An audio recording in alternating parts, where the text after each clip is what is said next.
कलयुग वो महाभारत है जहाँ अपनों के द्वारा लोगों को छल धोखा मिलता है। अगर बात अपने दुश्मन की हो तो उससे व्यक्ति निपट लेता है क्योंकि वो दिखाई देते हैं, लेकिन यदि अपने ही छल करने लगे, धोखा देने लगे तो उससे व्यक्ति कैसे निपटे, क्योंकि धोखा तो अपने ही दे रहे हैं। कोई दुश्मन आपको धोखा नहीं दे सकता क्योंकि आप उस पर कभी जल्दी विश्वास ही नहीं करोगे। धोखा देगा आपका करीबी जिस पर आप विश्वास करते हो। तो परिस्थितियों से किस प्रकार निपटे ताकि भविष्य में आपको किसी के भी द्वारा धोखा ना खाना पड़े। किसी को प्यार में धोखा मिला, किसी के दोस्त ने धन तो उधार ले लिया लेकिन उसे वापस नहीं किया और हमें फिर से धोखा मिला। इस प्रकार इंसान नाना प्रकार के धोखों में घिरा रहता है। उसका मन इतना धोखा खाकर किसी पर भी विश्वास नहीं कर पाता और उसका मन हमेशा दबा हुआ रहता है। वो स्वतंत्र नहीं हो पाता, आज़ाद नहीं हो पाता, वो किसी पर यकीन ही नहीं कर पाता। और जब व्यक्ति के मन से विश्वास खत्म होने लगता है तो उस व्यक्ति का सबसे बड़ा नुकसान स्वयं का होता है, क्योंकि वो खुद पर भी कभी विश्वास नहीं कर पाता। उसे खुद की बुद्धि विवेक पर शक होगा कि उसने ऐसे लोगों पर यकीन किया जिसने उसे धोखा दिया, और यह शक उसे स्वयं पर होगा, स्वयं की बुद्धि पर होगा। वो अपने आप को दोष देगा कि मैंने किन लोगों पर विश्वास कर लिया, मैंने क्यों उसको इतना धन उधार दे दिया, मैंने क्यों उससे प्यार कर लिया। आज जो बोध कहानी हम आपको सुनाने वाले हैं उसमें आपको कुछ ऐसे तरीके पता चलेंगे जिससे आप परिस्थितियों से किस प्रकार निकले ताकि भविष्य में आपको धोखा ना मिले। ऐसे तरीके आपको इस कहानी से ज्ञात होगा। एक बार एक युवक लड़का एक बौद्ध भिक्षु के पास पहुंचता है और उसने उस बौद्ध भिक्षु से एक ऐसा सवाल किया जिसे सुनकर बाकी सभी शिष्य सोच में पड़ गए। उसने पूछा कि हे भंते, आप हमेशा कहते हैं कि व्यक्ति के भीतर करुणा होना चाहिए, करुणा ही इंसान का कीमती आभूषण है। यहाँ तक तो सब ठीक है, लेकिन मैं आपको बताना चाहता हूँ कि इसी करुणावश मुझे बहुत बार जीवन में छल मिला है। बहुत लोगों ने मुझे धोखा दिया, मेरे साथ कपट किया। यदि मैं उनके प्रति करुणा नहीं रखता तो मुझे ये छल नहीं मिला होता, मेरे साथ ये धोखा नहीं होता, मुझे इतना दुख नहीं हुआ होता। ये सिर्फ इस करुणा के कारण हुआ है। आपका प्रवचन सुनकर मैंने अपने हृदय में करुणा का उदय किया। लोगों के प्रति मेरा हृदय करुणावान हो गया और इसी करुणा का लोगों ने फायदा उठाया और बार बार मुझे दुख दिया, धोखा दिया। तो आप लोगों को ये गुरु शिक्षा क्यों देते हैं? ये जो प्रवचन सुन रहे हैं ये भी अपनी करुणावश एक दिन जीवन में धोखा खाकर दुखी होंगे जैसे मैं हुआ हूँ, और तब ये आपको गालियाँ देंगे क्योंकि आपने ही इनके मन में डाला है कि करुणा इंसान का सबसे कीमती आभूषण है। इस बारे में आप कुछ कहना चाहेंगे, कोई सफाई देना चाहेंगे? और इस प्रकार उस युवक लड़का ने उस बौद्ध भिक्षु को तर्क वितर्क करने के लिए ललकारा।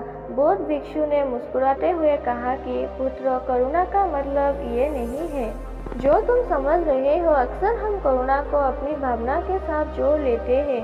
हम अपनी भावनाओं में बहकर कोई गलत कदम उठा लेते हैं और इल्जाम करुणा पर लगा देते हैं, क्योंकि हमारी हिम्मत नहीं है कि हम स्वयं को इन सब के लिए दोषी करार दे सके।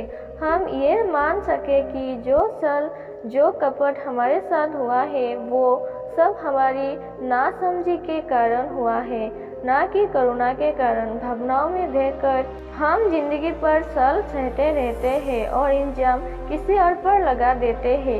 जिस प्रकार से तुम करुणा को समझ रहे हो वो करुणा तो एक आदमी को अपंग बना देंगी, वो तो उसे कोई कदम उठाने ही नहीं देंगे। युद्धों में लड़ने के लिए तुम अपनी करुणा का सहारा लेकर नहीं बैठे रह सकते। तुम्हें भी परिस्थिति के हिसाब से ही कार्य करना होगा। यदि युद्ध हो रहा है तो तुम्हें हथियार चलाना ही होगा। तुम यह कहकर पीछे नहीं हट सकते कि मेरा हृदय करुणावान है, मैं किसी पर हथियार नहीं उठा सकता। याद रखना, ये सब एक कायर की निशानी होती है। समझदार और बुद्धिमान व्यक्ति वही है जो परिस्थिति के अनुसार काम कर सके। अगर तुम्हें नासमझी में एक बार धोखा मिल गया लेकिन उसके बाद भी तुम धोखे खाते रहते हो, बार बार खाते हो और उसी प्रकार खाते हो जैसा तुमने पिछली बार खाया था, तो तुम इल्जाम किस पर लगा रहे हो? ये सब सिर्फ तुम्हारी नासमझी के कारण होता है, करुणा के कारण नहीं होता।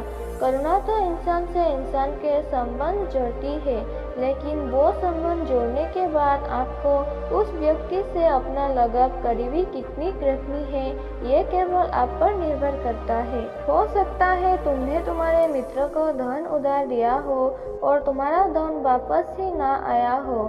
ये भी एक प्रकार का छल है, धोखा है। लेकिन धन देने से पहले क्या तुमने ये भली भांति फर्क जान लिया था कि क्या तुम्हारा मित्र धन वापस करने का सामर्थ्य भी रखता है या नहीं? वो कुछ कमाता भी है या बस यूं ही खाली बैठा रहता है?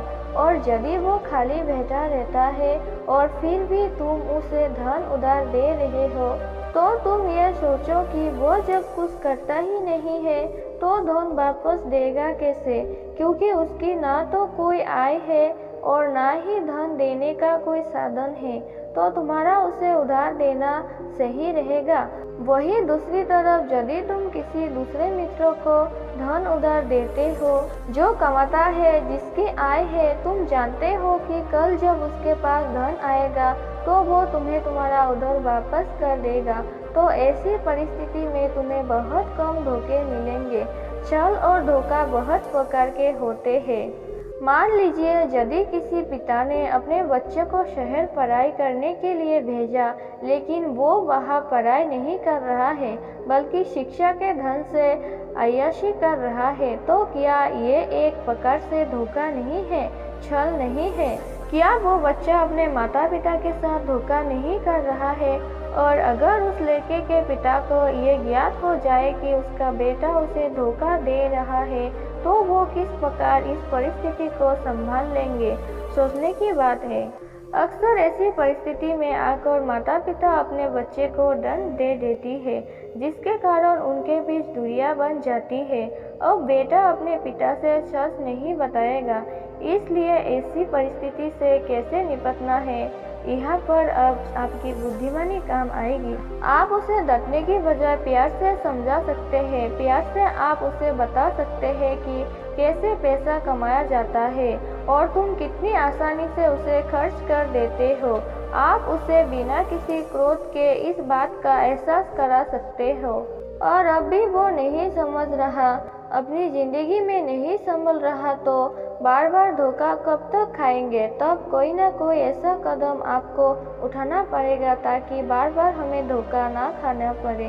कहते हैं कि कारावास में अपराधियों को सुधारने के लिए रखा जाता है, लेकिन माता पिता अक्सर अपने बच्चों के सभी अपराधों को छुपा लेते हैं और बाद में कहते हैं कि बेटे ने हमें धोखा दे दिया, जबकि वास्तव में ये माता पिता का प्रेम ही होता है जो उनके गुनाह पर पर्दा डाल देता है। लेकिन अगर आप सच में अपने बच्चे का भला चाहते हैं तो उनके गुनाह पर कभी पर्दा ना डालें। एक बार समझाओ, 2 बार समझाओ, लेकिन अगर वो नहीं समझ रहा है तो कोई ऐसा कदम उठाओ ताकि आपको पछताना ना पड़े और वो सुधर भी जाए, चाहे इसके लिए दंड का ही सहारा क्यों ना लेना पड़े।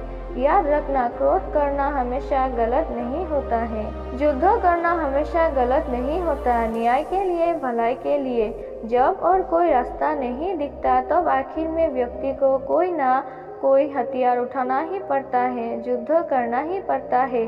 और इसका सबसे बड़ा उदाहरण महाभारत है। इसमें भगवान श्री कृष्ण ने न केवल युद्धों में हिस्सा लिया बल्कि उस युद्ध को जिताया भी। अक्सर लोगों को प्यार में धोखा मिलता है और ये सबसे बड़ा धोखा है। कलयुग में हर इंसान प्रेम में धोखा खाकर बैठा है। तो सवाल ये है कि प्रेम में धोखा आखिर मिलता क्यों है? क्या इन धोखों से बचा जा सकता है? तो इसका जवाब है, हमें अपना महत्व समझना होगा। जब तक हम दूसरे को खुद से अधिक महत्व देंगे, हमें धोखा मिलता रहेगा। जब इंसान स्वयं से ज्यादा दूसरे व्यक्ति को महत्व देने लगता है, उसकी इच्छाएं, उसकी भावना, उसका जीवन उसे अधिक महत्व देता है और स्वयं की तरफ ध्यान ही नहीं देता, अपने जीवन को भूलता चला जाता है। तो ऐसे में दूसरे इंसान में ऊब पैदा हो जाती है और ये ऊब पैदा होना स्वाभाविक है। जब आप में अपना अस्तित्व बचा ही नहीं, जिससे सामने वाला आपसे प्रेम करने लगा था, वही चीज यदि आप में बची ही नहीं तो सामने वाले के भीतर आपके लिए प्रेम भी खत्म हो जाता है और तब आप कहते हैं कि आपको प्रेम में धोखा मिला। यदि आपने स्वयं से ज़्यादा महत्व दूसरे को नहीं दिया होता तो आपको प्रेम में धोखा नहीं मिला होता, और यदि मिलता भी तो आप उतना उससे प्रभावित नहीं हुए होते। बहुत से लोग प्रेम में धोखा मिलने के बाद आत्महत्या कर लेते हैं। क्या उनके जीवन में वही इंसान सबसे ज़्यादा महत्वपूर्ण था? क्या उसके माता पिता, भाई बंधु, रिश्तेदार वो सब उसके लिए महत्वपूर्ण नहीं थे? क्या उनके लिए उसे जीना नहीं चाहिए था? क्या बस अंधे बनकर एक इंसान के लिए स्वयं को खत्म कर देना कहाँ की समझदारी है? ये कहाँ की बुद्धिमानी है? ये तो बस मूर्खता है। आप मत समझे अपने माता पिता, दोस्त, बंधु को महत्वपूर्ण, लेकिन स्वयं को तो महत्व दीजिए। आपने तो स्वयं का कुछ महत्व रखा ही नहीं, तो फिर आपके पास मरने के अलावा और कोई चारा नहीं बचेगा। आप स्वयं की कदर करना सीखें। आखिर में बात समझने की होती है कि दिया हुआ दान कभी भी वापस लेने की चेष्टा से नहीं किया जाता। याद रखना, यदि आपने किसी गरीब की मदद कर दी जो धनदायी संपन्न नहीं है, उसके पास कोई ऐसा साधन नहीं है कि वो आपकी पूंजी वापस लौटा सके, तो उसे दान ही समझना चाहिए। अगर आपका मन धोखा खाता रहेगा, लगातार धोखा खाता रहेगा, तो आपका मन परिपक्व हो जाएगा, उसका बचपन खत्म हो जाएगा, वो किसी पर विश्वास नहीं कर पाएगा, उसका विश्वास परमात्मा पर से भी उठता चला जाएगा। इसलिए स्वार्थी बनो। स्वार्थी का अर्थ होता है स्वयं का अर्थ समझना। चाहे आपको लोग स्वार्थी कहे, इससे कोई प्रयोजन नहीं है। आपको सिर्फ ये देखना है कि आपका मन किसी धोखे, किसी फरेब में ना पड़ जाए।